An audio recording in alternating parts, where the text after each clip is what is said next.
এক ভাই মেসেজ কইরা বলতেছে, ভাই আপনার মতো তো ভাই আমিও একটা ভাই ভাঙ্গা হারিকের আর একটা অন্ধকার ভবিষ্যৎ পাইছি। 8টা বছর বিদেশ করে ভাই দেশে ছুটিতে গেছিলাম 2 মাসের জন্য। যাইয়া দেখি ভাই আমার বলতে কোনো কিছু নাই।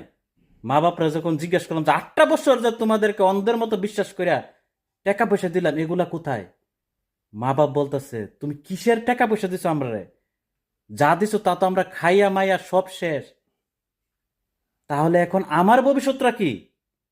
বলতেছে তোমার জন্য ভবিষ্যৎ আল্লাহ দিব। তখন সে অতি কষ্টে 2টা মাস কাটায়া বাড়ির থেকে মা বাবার কাছ থেকে পাওয়া অন্ধকার ভবিষ্যৎ আর একটা বাঙ্গা হারিকেল নিয়া দূরপ্রবাসে আবার চলে আসে ভাই।